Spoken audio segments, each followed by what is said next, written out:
Namaskar friends and welcome to this session on ratios and its application. As you know कि ratio एक बहुत important topic है for all the bank PU and SSC examinations and also the management entrance examination.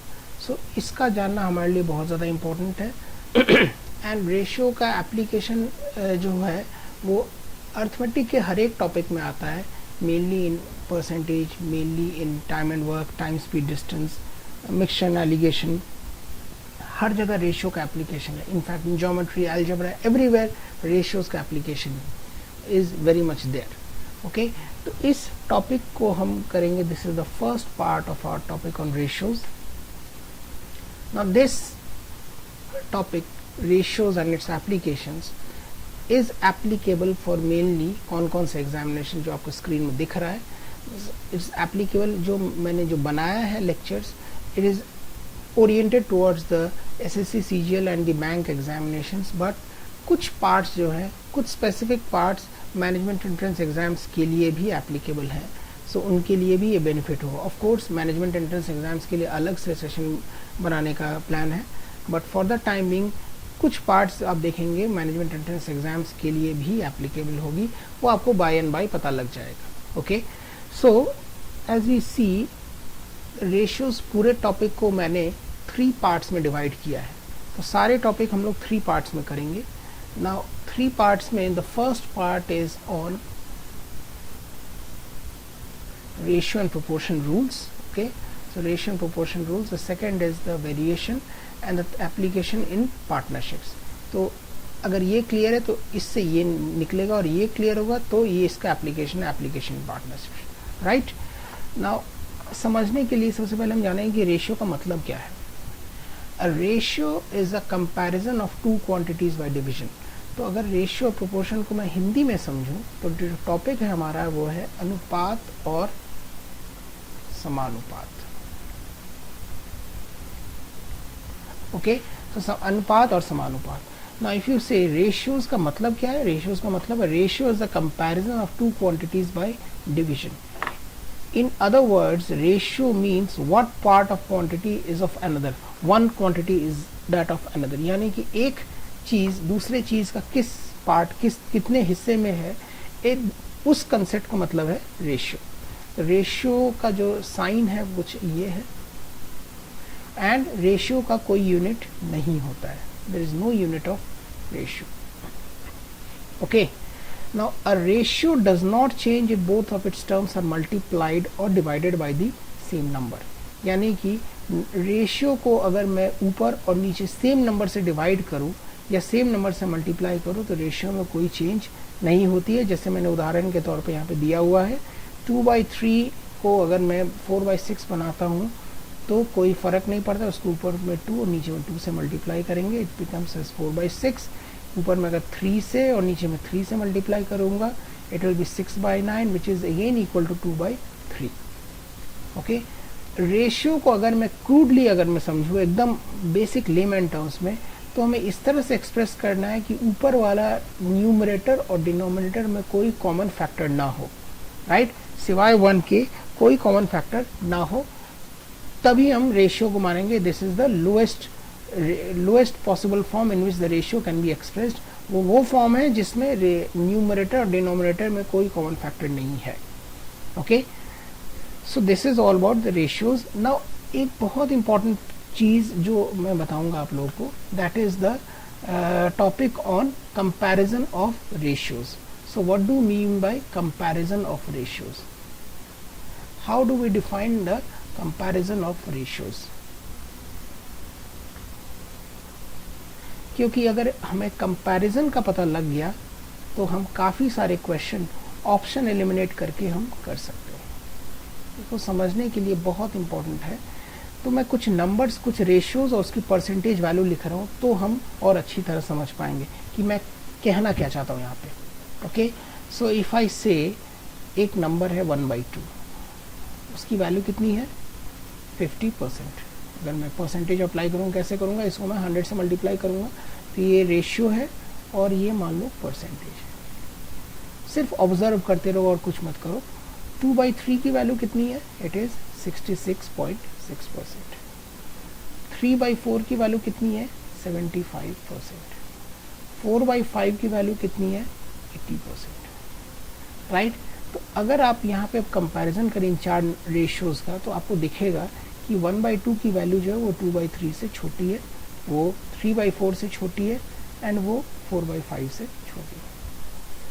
तो I can say now that अगर numerator denominator से छोटा है, यहाँ पे दिख के जो लग रहा है, अगर न्यूमरेटर डिनोमिनेटर से छोटा दिख रहा है और दोनों में डिफरेंस देखो आप सेम है, तो अगर मैं सेम नंबर ऐड करूँगा ऊपर नीचे, जैसे 1/2 को 2/3 बनाने के लिए हम क्या करते हैं, हम ऊपर नीचे 1 ऐड करते हैं तो 2/3 बनता है। तो अगर मैं सेम नंबर ऐड करूँ रेशियोज़ में ऊपर नीचे, तो जो नई रेशियो होगी वो पुरानी वाली रेशियो से बड़ी होगी, यानी कि न्यूमरेटर डिनोमिनेटर एक रेशियो है और दूसरा रेशियो न्यूमरेटर प्लस एक सर्टेन नंबर और डिनोमिनेटर प्लस सर्टेन नंबर है, तो इसकी वैल्यू इससे कम होगी अगर न्यूमरेटर डिनोमिनेटर से छोटा है। इसको याद करने की कोई ज़रूरत नहीं है, ये सिर्फ और सिर्फ ऑब्जर्वेशन बेस्ड है। यहाँ पे मैंने ऑब्जर्व किया, उस बेसिस पे मैंने ये रिजल्ट लिखा है। ओके, कन्वर्सली अगर उल्टे में सोचूं तो मैं कह सकता हूँ कि 2/1 की वैल्यू है 3/2, 4/3, 5/4। इन सब को अगर मैं देखूं तो मैं देख रहा हूँ कि इन सब की वैल्यू बड़ी है। तो अगर मैं जो ही मैं इसको उल्टा कर दूंगा तो इनइक्वालिटी चेंज हो जाएगी, राइट। तो बेसिक फंडा यहाँ पे है कंपैरिजन ऑफ रेशियोज में कि अगर न्यूमरेटर डिनोमिनेटर से छोटा है और सेम नंबर हम ऐड करेंगे तो अगली वाली जो वैल्यू होगी वो पिछले वाले वैल्यू से बड़ी होगी, राइट। ऑफ कोर्स कुछ बातें तो आपको पता ही होनी चाहिए, जैसे 1/2 और 1/3 को कंपेयर करना है तो ये तो आपको पता ही होगा कि 1/2 1/3 से बड़ा है। अगर सेम नंबर है और डिनोमिनेटर क्रमशः बढ़ती जाती है तो रेशियो की वैल्यू कमती जाएगी, और अगर डिनोमिनेटर सेम है और न्यूमरेटर बढ़ती जाएगी तो रेशियो क्रमशः बढ़ती जाएगी। क्लियर और नॉट।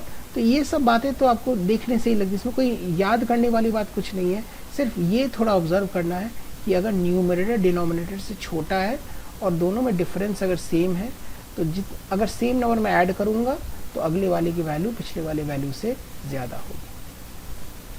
ओके, तो इस चीज़ को मैं कैसे समझूं, कुछ एक एग्जाम्पल से।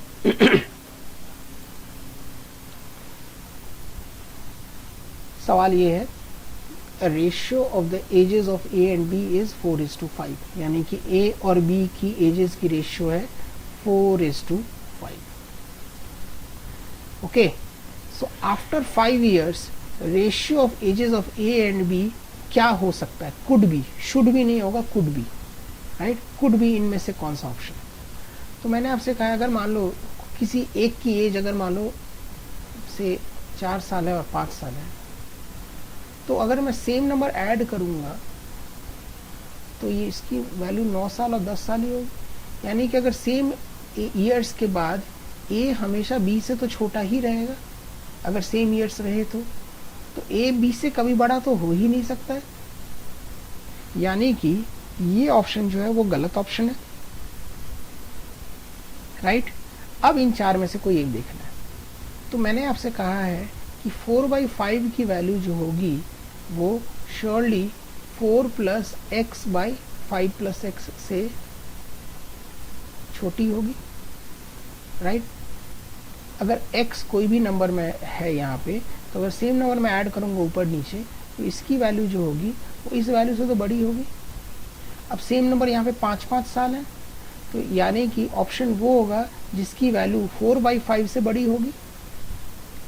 अब मैं अगर ऑप्शंस को एनालाइज करूँ तो पहले ऑप्शन तो मैंने हटा ही दिया यहाँ ऑब्जर्वेशन से, और 3/4 की वैल्यू अगर मैं देखता हूँ, 3/4 की वैल्यू इज 75, 2/3 की 66.6, 3/8 इज 3/8 कितना होगा, 3/4 का हाफ होगा, तो 3/4 का हाफ कितना होता है, इट इज 75 का हाफ यानी कि 37.5, एंड 5/6 की वैल्यू जो होती है वो 1/6 इंटू 5 इज अराउंड 83.3, और 4/5 की वैल्यू आपको पता ही है वो कितनी है, वो है 80।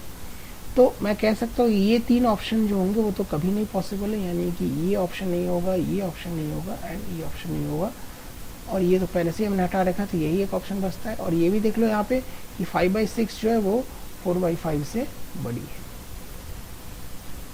राइट। तो यानी कि ये ऑप्शन होगा। तो इस सवाल में मैंने कुछ नहीं किया, मैंने सिर्फ और सिर्फ अपना कंपैरिजन वाला फंडा अगर किया तो हमारा बड़ी आसानी से हो गया। क्लियर और नॉट? सो इस तरीके से हम सोचेंगे तो क्वेश्चन हमारे बड़े आसानी से हो जाएंगे।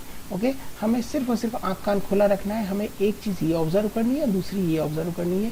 पहले ऑब्जर्वेशन से मैंने डिड्यूस किया कि ये 5 में से ए की वैल्यू हमेशा बी से छोटी होगी, और इससे ये निकला कि ये ऑप्शन तो हो ही नहीं सकता। और उसके बाद मैंने और कंपैरिजन वाला फंडा यहाँ पे लगाया। क्लियर और नॉट? तो ये हमारा हो गया कंपैरिजन ऑफ रेशियोज। हम कुछ और नए तरह के क्वेश्चन करते हैं जिसमें हमें कंपाउंड रेशियो निकालने वाली फंडा रहती है, निकालना है कंपाउंड रेशियो। यानी कि अगर मान लो A:B दिया हुआ है, B:C दिया हुआ है, C:D दिया हुआ है, 6:7, तो ABCD की रेशियो क्या होगी? अब मैं एक सिंपल सा सवाल लेता हूँ। A/B की वैल्यू अगर 1/2 है और B/C की वैल्यू अगर 2/3 है, तो A:B:C की वैल्यू क्या होगी? इट इज़ 1:2:3 होगी। कैसे? यहाँ पे 2 कॉमन, यहाँ पे B कॉमन, यहाँ पे B कॉमन, यहाँ पे 2 कॉमन, तो इनके बदले मैं एक बार लिख दूंगा B, और उसके हिसाब से A और C जो बनता है वही लिख दूंगा, राइट। तो अगर अनकॉमन रहती भी है तो हमें इस तरह से करना पड़ेगा कि कोई एक, अगर अल्फ़ाबेट कॉमन तो उसका कॉरस्पॉन्डिंग नंबर भी कॉमन हो। ओके, सो इफ आई से, अगर मैं उसी चीज़ को यहाँ पे अप्लाई करूँ, पहले लंबे तरीके से करते हैं, हम लोग समझने की कोशिश करते हैं। सो A/B is 2/3, B/C is 4/5 and C/D is 6/7. So if you see A/B is 2/3, यहाँ पे 3 है और यहाँ पे B 4 है। 3 और 4 का कॉमन जो मल्टीपल है वो कौन सा है? 12। तो अगर मैं दोनों को 12 बना दूँ तो मेरा काम आसान हो जाएगा। 12 बनाने के लिए यहाँ पे 4 और यहाँ पे 4 से मल्टीप्लाई करना पड़ेगा, इट इज़ 8/12। और इसको 12 बनाने के लिए इसको 3 और इसको 3 से मल्टीप्लाई करना पड़ेगा, यानी कि दिस इज़ 12/15। अब ये 15 और 6 है, इसको 15 बनाने के लिए यहाँ पे 2.5 से मल्टीप्लाई करना है, so it comes out to be 2.5, so it is 15/17.5। So A is to B is to C is to D is equal to 8 is to 12 is to 15 is to 17.5। Okay, तो अगर मैं इसे और solve करूँ तो होता है 16 is to 24 is to 30 is to 35। तो ये मैंने कैसे किया? मैंने B को कॉमन बनाया और नंबर को भी कॉमन किया, फिर B और C और D में C को कॉमन किया और नंबर को भी कॉमन किया, और उसके बाद मैं लिखता गया। ना इसी चीज़ को हम शॉर्ट बनाने के लिए हम एक छोटा सा तरीका अपना सकते हैं जिसको हम कहते हैं शॉर्टकट। तो हम क्या करेंगे? ABCD यहाँ पे लिख लेते हैं। A और B की रेशियो कितनी है? 2:3, तो पहले रो में 2:3 लिखें। दूसरे रो में B/C कितनी है? 4:5, यानी कि ये 4 है और ये 5। एंड तीसरे रो में C और D कितनी है? 6:7, यानी कि ये है 6 और ये है 7। तो अगर यहाँ पे मैं देखूं तो यहाँ पे जो भी नंबर्स यहाँ पे डालेंगे हम, उन नंबर्स को मैं यहाँ पे मल्टीप्लाई करके यहाँ पे लिखूंगा, यहाँ पे लिखूंगा, यहाँ पे लिखूंगा, यहाँ पे लिखूंगा, एंड हेंस जो भी नंबर्स आएंगे वही रेशियो होगी। अब पॉइंट ये है कि यहाँ पे क्या लिखना है, तो क्या लिखेंगे हम यहाँ पे? इस ब्लैंक पे इस नंबर के बगल में कौन सा नंबर है? वो है 3। इस ब्लैंक के नंबर में कौन सा नंबर है? 3। इस ब्लैंक के बगल में कौन सा नंबर है? 4, तो यहाँ पे 4 हम डाल देंगे। इस ब्लैंक के नंबर 5 है तो यहाँ पे 5 डाल दिया। इस ब्लैंक के बगल में 6 डाल दिया, यहाँ पे 6 डाल दिया। So it comes out to be 2 4 8 6। अब मल्टीप्लाई करो, 48 72 90 एंड 10, राइट। अब हमें, जैसे मैंने आपसे कहा, लोएस्ट पॉसिबल टाइप में बनाना है हमें, तो हम इसमें एक और चीज़ ऑब्जर्व कर रहे हैं यहाँ पे, इस चारों कॉलम में एक ऐसा नंबर है 6333, यानी कि ये कैंसिल आउट हो सकता है और ये छोटा और छोटा बन सकता है। तो 6333 का HCF क्या होता है? 3 होता है।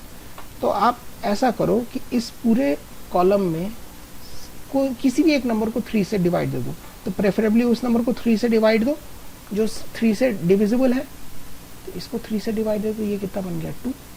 इनमें से किसी एक को 3 से डिवाइड, इसको 3 से डिवाइड दे दो आप, तो ये बन गया 1।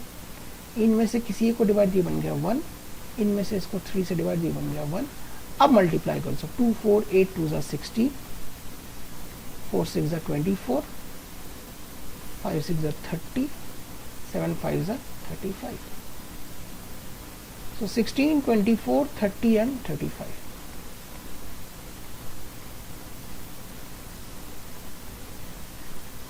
So ये हमारा रेशियो हो गया और ये हमारा शॉर्टकट हो गया। ओके, पॉज कर ले एक बार और उसके बाद अगले क्वेश्चन की ओर चलते हैं। एक बार आप देख लें, उसके बाद ही हम अगले क्वेश्चन की ओर चलेंगे। Let's move on to the next question.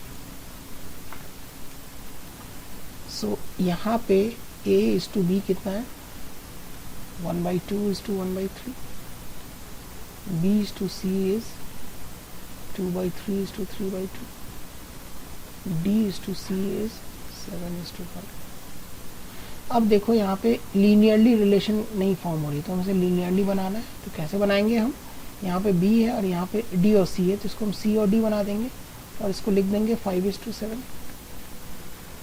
Okay, now ये देखो फ्रैक्शन है, तो इसको हम होल नंबर बना देते हैं।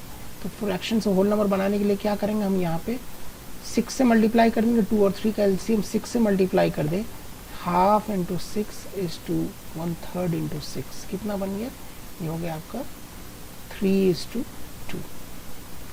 इसको 3 और 2 का एलसीएम 6, इसको भी 6 से मल्टीप्लाई करें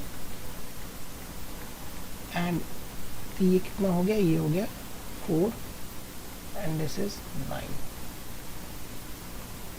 and d is c is to d is 5 is to 7, तो इसे हम लिख देंगे 5 is to 7। तो अब मैं यहाँ पे लिख दूँ a b c and d, shortcut से 3 is to 2, 4 is to 9, 5 is to 7।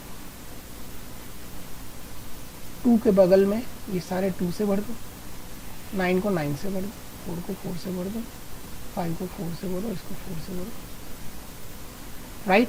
अब देखो आप यहाँ पे 4 2 2 2, तो इसका मतलब एक 2 से कैंसिल हो सकता है, तो इसको 2 बना दो, इसको 1 बना दो, इसको 1 एंड इसको 1। तो 3 4 ज़ा 12, 2 ज़ा 24, 16, 45 and 63। So this is the ratio of a is to b is to c is to d। एक बार आप चेक कर ले यहाँ पे कि कोई मिस्टेक तो नहीं है। 3 is to 2, 4 is to 9 and c is to d is 5 is to 7, so 5 is to 7, so everything looks fine। जब हमने कर दिया यहाँ पे 2 से हमने डिवाइड कर दिया and hence the ratio of a is to b is to c is to d is, this is the ratio। okay, let's move on to the next question on ratios only। a is to b is to c is 4 is to 5 is to 6 and b is to d is to e is 7 is to 10 is to 12। तो b is to d is to is e is 7 is to 10 is to 12, तो हम यहाँ पे इसे c d e लिख देते हैं। तो b d e यानी कि यहाँ पे 7 दे दो, यहाँ पे 10 दे दो, यहाँ पे 12 दे दो। अब आपको निकालना है a b c d e की रेशियो क्या होगी। तो ऐसे तरह के क्वेश्चन में हम क्या करें, हमें कुछ टर्म्स मिसिंग है यहाँ पर, लेकिन एक अल्फ़ाबेट है जिसमें दोनों नंबर्स हैं, वो है 5 और 7, बी में ही प्रेजेंट है।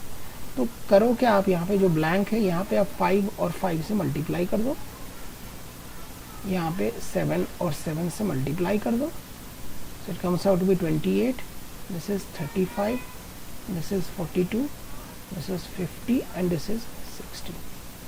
तो ये हमारा रेशियो हो गया a is to b is to c is to d is to e की। तो अगर मैं चाहूँ तो इसे वेरीफाई भी कर सकता हूँ। कैसे वेरीफाई करूँ, a is to b is to c कितनी है, 4 is to 5 is to 6 and b is to d is to e is 7 is to 10 is to 12। Clear.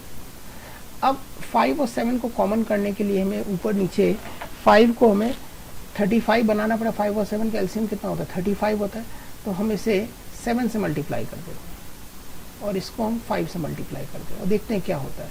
So it comes out 28, 35, 42 and here it is 35, 50 and 60. तो A is to B is to C क्या होगा? This is A, this is B, this is C, this is D and this is E. So it will be 28 is to B में common 35, C में 42, D में 50 and E में 60. So जो हमने किया है शॉर्टकट वो सही है। तो शॉर्टकट क्या है कि जहाँ पे ब्लैंक रहे वहीं पे आप उस नंबर से भर दो और मल्टीप्लाई करते चलो, the answer will be got. Okay, तो ये हमारा था on ratios. Let's move on to this question. ये क्वेश्चन मुझे थोड़ा सा सही लगा। द क्वेश्चन इज, अब यहाँ पे हम थोड़ा सा दिमाग लगाएंगे। A is to B plus C is 1:3 and B is to C plus A कितना है? 7:9 और आपको निकालना है C is to A plus B। Clear? तो इस तरह के सवाल को हम करें कैसे? ध्यान से देखो, इस तीनों पार्ट में A plus B plus C की कुल हिस्सेदारी कितनी है? 1 और 3 4 हिस्से हैं। और यहाँ पे B plus C plus A की कुल हिस्सेदारी कितनी है? हम कह सकते हैं इट इज 16 पार्ट्स। यहाँ पे 16 पार्ट और यहाँ पे 4 पार्ट। तो हम सेम नंबर्स में एक्सप्रेस करेंगे। कैसे एक्सप्रेस करें कि हम इसको हम 16 बना देते हैं। A plus B plus C is 4 parts, so we make it 16 parts. Okay, so we make it 16 parts. If you make it 16 parts तो इसको मैं 4 से मल्टीप्लाई कर दूंगा तो इसके बराबर हो जाएगा। तो अगर मैंने इसको 4 से मल्टीप्लाई किया तो सारे ही 4 से मल्टीप्लाई हो जाएंगे। तो अगर मैं A को अगर मैं 4 बनाऊं और B प्लस C को 12 बनाओ तो होगा, क्योंकि अगर हम इसको 4 से मल्टीप्लाई करें, इसको भी 4 से मल्टीप्लाई करेंगे तो 4 का 16 होगा। तो अब रिवाइज रेशियो क्या होगा? A is to B plus C is 4 is to 12 and B is to C plus A is 7 is to 9। अब देखो ये 16 है और ये 16 है, यानी कि सेम नंबर से मेरा सवाल बन गया। तो यहाँ पे मैं कहूँगा कि सिमेट्री के हिसाब से A की वैल्यू कितनी है? 4, B की वैल्यू कितनी है? B की वैल्यू है 7 और हमें A plus B plus C कितनी है? 16। तो C की वैल्यू कितनी होगी? 16 माइनस 4 प्लस 7 यानी कि 5, which means C is to A plus B कितना होगा? C is to A plus B is 5 is to 4 plus 7 यानी कि 5 is to 11. So it is C is to A plus B is 5 is to 11. So 5 is to 11 is the answer. ध्यान से देखिए कि अब जब मेरा 16 हिस्से आ गए हैं सब पार्ट्स के, तो यानी कि आंसर भी वो होगा जिसमें C और A प्लस B का सम ऑफ द पार्ट्स जो होगा वो 16 होगा, या तो 16 होगा या 16 का फैक्टर या मल्टीपल होगा। तो अब देखो आप 3 प्लस 7 10 नहीं हो, ये 16 नहीं है और ये 16 का कोई भी फैक्टर नहीं है डायरेक्ट। 10 प्लस 7 17 ये भी पॉसिबल नहीं है, एंड 4 प्लस 3 13 इज 17 ये भी पॉसिबल नहीं है। अब बचा या तो ये ऑप्शन होगा या तो ये ऑप्शन होगा। तो आप कोई एक ऑप्शन चेक कर लें। जब आपको पता लग गया है कि इन दोनों में से कोई एक ऑप्शन होगा, तो C is to A plus B अगर 3 इज टू 13 है, यानी कि C की वैल्यू है तो होगी 3 और A प्लस B की वैल्यू होगी 13। ओके, तो उस लॉजिक से अगर मैं देखूं B, अगर मैं किसी एक ऑप्शन में बैठाता हूं, so B is to C plus A, so B is to C plus A, अगर B की वैल्यू है 7 इज टू 9, तो C प्लस A भी 9 होगी। ओके, तो B की वैल्यू अगर 7 है, तो अगर मैं B की वैल्यू यहाँ पे 7 डालता हूँ तो A की वैल्यू कितनी होगी? 6, राइट। अगर B की वैल्यू 7 डालता हूँ तो A की वैल्यू 6 होगी, और A की वैल्यू 6 होगी तो C की वैल्यू 3 यहाँ पे मैं पहले से निकाल के रखा है। तो उस लॉजिक से A is to B plus C कितना होता है वो अब एक बार चेक कर लो। A कितना है? 6 is to B plus C, 7 plus 3 is 10, यानी कि 3 इज टू 5 है। तो मतलब A is to B plus C हमने माना है 1 इज टू 3, लेकिन निकला कितना? 3 इज टू 5। यानी कि जो हमने चुना है 3:13 वो गलत चुना है, राइट। तो इस तरीके से हम ऑप्शन से भी चाहे तो कर सकते हैं सवाल को। Okay, so this is how we do the questions by options also. Okay, basic funda ये है कि हम यहाँ पे 16 बना देंगे, देन हमारा सवाल बड़ी आसानी से हो जाएगा, right. Let's move on to next question. सवाल ये है x is to y is equal to y is to z, then x4 is to y4 is equal to how much, right. तो अब ध्यान से सवाल को देखिए और उसके बाद कीजिए इस सवाल को। तो x is to y is equal to y is to z, तो हमें पता होना चाहिए कि अगर मैं कितने भी पावर से रेज करूं तो रेशियो में कोई फर्क नहीं होगा। Okay, so x4 is to y4 is equal to y4 is to z4, यानी कि x4 is to y4, y4 is to z4 तो होना ही होना है ना। ये भी एक ऑप्शन है, बोथ b एंड d, तो b भी चेक करना है। तो हम कैसे करें? x by y is equal to y by z, so y square is equal to xz। तो x4 by y4 क्या होगा? x4 by y square का whole square, so it is x4 by y square के बदले xz का whole square होगा, so it comes out to be x4 by x square z square, so this also is equal to x square by z square। Okay, तो x square by z square ये भी हो गया। और अगर मैं चाहूँ तो इससे इस ऑप्शन को भी मैं डिराइव कर सकता हूँ। कैसे करूँ? X square by z square को मैं लिख सकता हूँ x square by y square into y square by z square. Okay, so x square by y square के बदले मैं y square by z square लिख ही सकता हूँ यहाँ पे। तो you can do this y square by z square into y square by z square, that is y4 by z4, यानी कि y4 बाई z4 होगा ही होगा। ये भी ऑप्शन है और ये भी ऑप्शन है, which means the correct option is the option. Clear और नॉट? सो दिस वे हम रेशियोज को अटैक करेंगे। यहाँ पे मैंने कुछ ही सवाल लिए हैं, लेकिन हमने जो सवाल लिए हैं वो कंपाउंड रेशियोज एंड कुछ स्पेसिफिक टेक्निक मैंने अपनाया। आपको समझ में आया होगा कि मैंने क्या टेक्निक अपनाया सॉल्व करने के लिए। हम इसके और अच्छे सवाल और वर्ड प्रॉब्लम्स हम करेंगे इन द नेक्स्ट पार्ट, जहाँ पे मैं प्रोपोर्शन वाली कंसेप्ट इंट्रोड्यूस करूंगा। So thank you so much. हम मिलते हैं इन द नेक्स्ट क्लास, जहाँ पे will do more such good questions. Thank you so very much. Thank you.